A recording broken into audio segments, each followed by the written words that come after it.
Hello friends, welcome to நதிகாவின் recipes. இன்றைக்கி நாம் ஒரு சூப்பரான ரெசிபி தான் பார்க்க போகிறோம். பைனாப்பிள் புளிசேரி. இது வந்து கேரளா டிஷ் தாங்க. இது ஒரு கேரளா ரெசிபி தாங்க. ரொம்பவே நல்லாயிருக்கும். ஏதாவது விசேஷம் அந்த மாதிரி டைம்லலாம் கேரளாவில் இது வந்து செய்வாங்க. நார்மலாகவும் செய்வாங்க, விசேஷ நாளில் கண்டிப்பாக செய்வாங்க. இது எப்படி பண்ணலான்னு நம்ம பார்க்கலாங்க. ரொம்பவே டேஸ்டான ரெசிபி, நீங்களும் ட்ரை பண்ணி பாருங்கள். முதல்ல ஒரு பாத்திரத்தில் கொஞ்சமாக தண்ணி ஊற்றிருக்கேன். ஏன்னா அது வந்து அடுப்பில் இருந்தால் ஒரு மாதிரி கருப்பாயிடும், அதனால் நான் தண்ணி ஊற்றிருக்கேன். அந்த சில்வர் பாத்திரன்றதுனால. பைனாப்பிளை இந்த மாதிரி சின்ன சின்னதாக க்யூபாக கட் பண்ணி வச்சுக்கோங்க. பாருங்கள், இந்த மாதிரி கட் பண்ணிக்கோங்க. இப்போ நம்ம வந்து அந்த பாத்திரத்தில் சேர்த்துடலாம். நான் ஒரு சில்வர் கடாய் வச்சுருக்கிறேன், அதில் சேர்த்துட்டேன். இதில் கொஞ்சமாக மஞ்சத்தூள், ஒரு 1/4 ஸ்பூன் கிட்ட மஞ்சத்தூள் சேர்த்துக்கோங்க. ஒரு 1/2 ஸ்பூன் வந்து மிளகாத்தூள், அதாவது தனி மிளகாய்த்தூள் தாங்க சேர்க்குறேன் நான். அதையும் சேர்த்துட்டு ஒரு கப் கிட்ட தண்ணி, அதாவது அந்த நிறையவும் தண்ணி சேர்த்துறாதீங்க, இந்த பைனாப்பிள் கொஞ்சம் மூழ்கிற அளவுக்கு தண்ணி, அவ்வளோதான். இப்போ வந்து இது நல்லா வேகணும். நல்லா மூடி போட்டு வேக வச்சிடலாம். கீழே அடிப்பிடிக்காமல் மட்டும் பார்த்துக்கோங்க, அப்பப்போ கிளறி விட்டுக்கலாம். பைனாப்பிள் நல்லா வெந்ததுக்கப்புறமா வெல்லம் சேர்த்துக்கோங்க.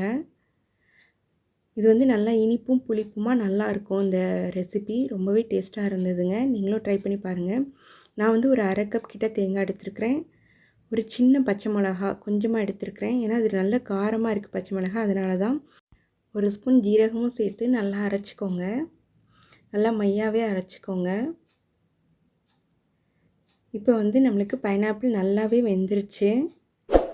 வெந்ததுக்கப்புறமா இப்போ இந்த தேங்காவை சேர்த்துக்கலாம். நல்லா மைய அரைச்ச தேங்காவை சேர்த்து அந்த தேங்காவோட பச்சை வாசனை போகிற அளவுக்கு நல்லா கொதிக்கட்டும். பாருங்கள், நிறைய தண்ணி சேர்த்துறாதீங்க, ஏன்னா நம்ம தயிர் வேறு இதில் சேர்க்க போகிறோம். அப்புறம் ரொம்ப தண்ணியாகிடும், அந்த அளவுக்கு வேண்டாம். நமக்கு வந்து ஒரு கூட்டு பதத்துக்கு வேணும்.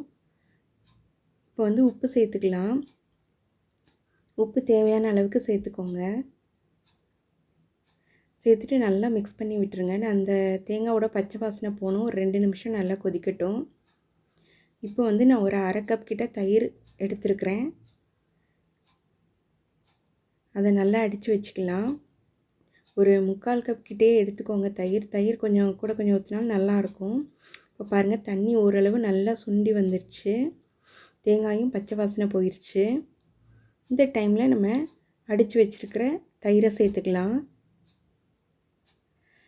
தயிர் ஊற்றி ரொம்ப நேரம் கொதிக்க வேணாம். அதுவும் நல்லா ஒரு கொதி வந்த பின்னாடி இறக்கிடலாம். ஒரு 2 மினிட்ஸில் இறக்கிடலாம். பாருங்கள், போதும் கொதிச்சது, ரொம்ப கொதிக்க வேண்டாம் ரொம்ப நேரம். இப்போ நம்மளுக்கு பைனாப்பிள் புளிசேரி ரெடி ஆயிடுச்சு. நம்ம தாளிச்சிக்கலாம். அதாவது தேங்காய் எண்ணெய் சேர்த்துக்கோங்க. ஒரு கடாயில் நான் தேங்காய் எண்ணெய் சேர்த்துருக்கிறேன், ஒரு 2 ஸ்பூன் கிட்ட. கடுகு உளுத்தம்பருப்பு சேர்த்துருக்கிறேன். கடுகு நல்லா வெடிக்கட்டும்.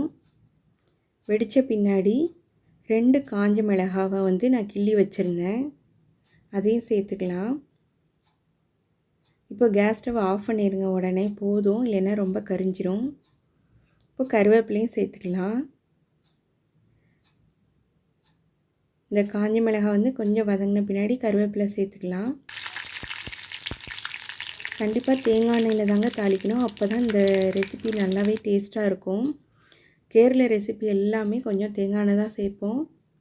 அதே போல் தான் ரொம்ப ரொம்ப டேஸ்ட்டாகவே இருந்ததுங்க இந்த ரெசிபி. நீங்கள் ட்ரை பண்ணி பாருங்கள். நம்ம சாதத்தோட சைட் டிஷ்ஷாகவும் வச்சு சாப்பிட்டுக்கலாம். எல்லாத்துக்குமே ரொம்பவே நல்லாயிருக்கும். சாம்பார் சாதம், ரசம் சாதம், ஒரு புது ரெசிபி மாதிரி நல்லா இருந்தது. நீங்களும் ட்ரை பண்ணி பாருங்கள் இந்த ரெசிபியை. ரொம்பவே நல்லாயிருக்கும். புளிப்பு, இனிப்பு, காரம் எல்லாமே சேர்ந்து ரொம்பவே நல்லா இருந்தது. அதுவும் அன்னாச்சி பழம் ஃப்ரூட் கூட.